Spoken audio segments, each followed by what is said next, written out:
Hello there, everybody. How's it going? I hope that you are all doing wonderfully. Welcome back to the Seasoned Vegan, by the way. I'm Kia, and today I'm going to be showing you how to make sweet potato casserole. Since Thanksgiving is coming up, I figured I had to share with you a vegan dish. Obviously, all of my dishes are going to be vegan, but here's just one of them that I'd like to share with you because it's one of my favorites. I can't really decide between this one and stuffing, but they're both so good. So anyway, let me show you the ingredients that you're going to need to make sweet potato casserole.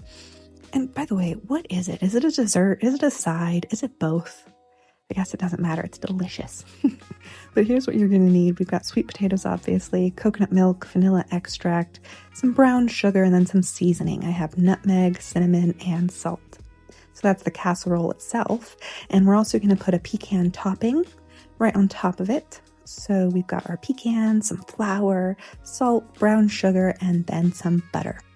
And for the butter, you do want it to be slightly softened. So go ahead and leave it out for, I don't know, for like 30 minutes while you're getting everything else ready, I suppose. That would be a good way to do it. So the first thing that we're going to start with is our sweet potatoes. So let's go ahead and get these peeled, get these chopped, and then get these in some boiling water because we want to soften them up so that they're easy to mash with all of our other ingredients. Now I am making a I'd say maybe like 6-serving batch here. So if you do need a bigger batch, go ahead and double this recipe. But all the descriptions are going to be, no, that didn't make sense. All the measurements are going to be in the description below. So, oh, and by the way, you want to make sure that you're using orange fleshed sweet potatoes. So I'm just using 2 large ones here. And now they're all chopped up. So I'm going to put them into some water and make sure that when you're boiling potatoes, you're starting from cool water. Don't put hot water in. To begin, you want to bring the potatoes to a boil with your water. So go ahead and put them in your pan with your water or pot, and let them come to a boil.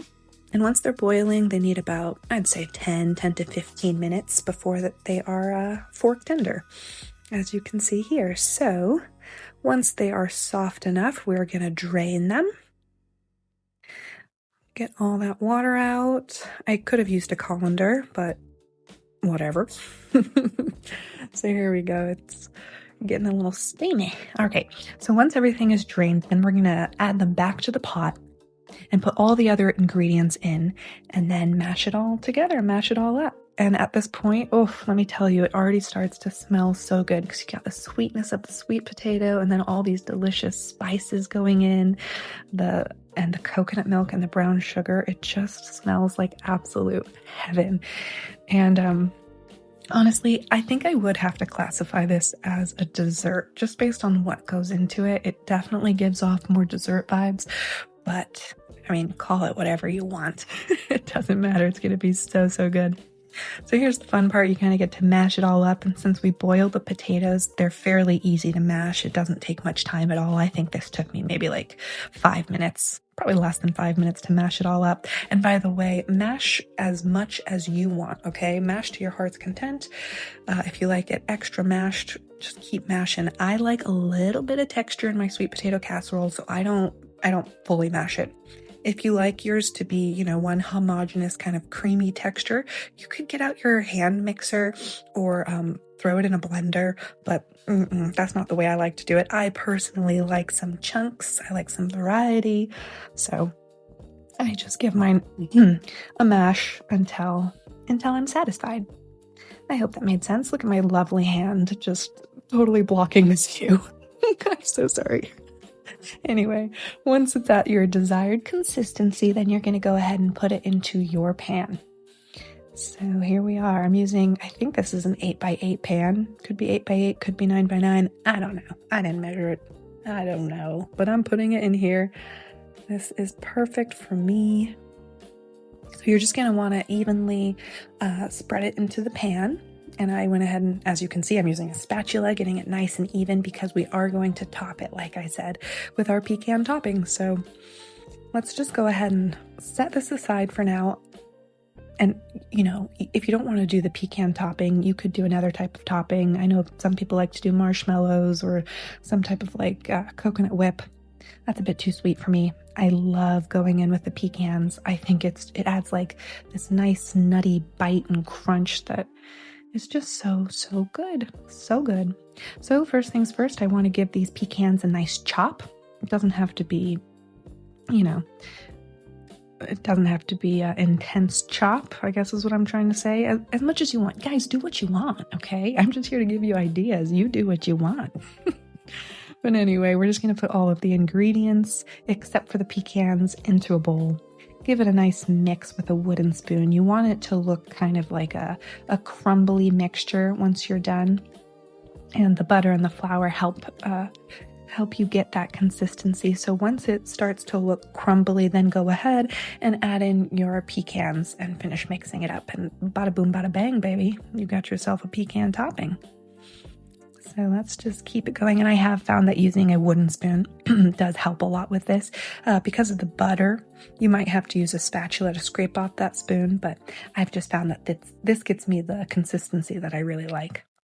So now that I'm here, I'm going ahead and I'm putting in my pecans. And you guys, I might recommend making a double batch of this topping because it is so good. And I personally just think it could be thicker. It could be a thicker topping. So honestly, I might just make myself a second batch of this topping and keep it on the side. And for each slice of casserole that I get, I'll just put a little more of that topping. Put that topping right on top. Also, if you are making this ahead, like you're making it ahead of Thanksgiving, go ahead and keep the topping separate from the casserole. And then, at the last minute, put that topping on and bake it for 10 minutes, 20 minutes to warm it up. And it'll be crunchy and crispy and perfect. If you don't want to do it separate, you don't have to. I'm just saying it'll help make it a little more crunchy because it will get a little soft, those pecans, over time if it's just sitting right on top. But that's all up to you. So yeah, at this point I just put the topping on. Looking back, I wish I did a double batch, but that's why I'm telling you. And then you're going to preheat your oven to 350 degrees and go ahead and bake it for about 40 minutes. And it is going to smell so glorious in your kitchen. All Thanksgiving vibes. So good. Thanksgiving vibes, vegan style. Absolutely delicious. So about 40 minutes later, here's what it's going to look like. About the same, honestly. Kind of looks the same as when it went in, but you guys, it smells good. It tastes even better. I don't know how, but it's a phenomenal dish. I hope you guys make it. And if you do, let me know what you think about it. It's definitely one of my favorites. So let's break into this, see how it looks on the inside. It is a softer, obviously it's a softer casserole because it's got, it's mashed potato. It's like a sweet mashed potato dessert.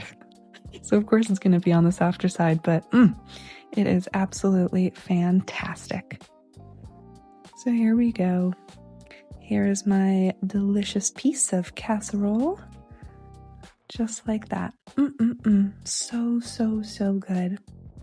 And this is probably going to be the only recipe that I'm sharing this Thanksgiving, only because I want to enjoy my Thanksgiving. I don't just want to be filming the whole time, but I will be sharing my Thanksgiving plate with you probably in Friday's video or Thursday, depending on how fast I can get it out. But yeah, I'll show you guys what I eat as a vegan on Thanksgiving. And I don't like to skimp. Just because I'm vegan doesn't mean that I can't enjoy all the most delicious things in the world. So I'm excited to share that with you guys. But here you go. There's my sweet potato casserole with pecan topping. Can't go wrong, you guys. It is a crowd pleaser for sure. So that's pretty much all that I have for you guys. I appreciate you being here and watching till the end. And I will see you later this week to share with you what I eat for Thanksgiving. All right, so bye.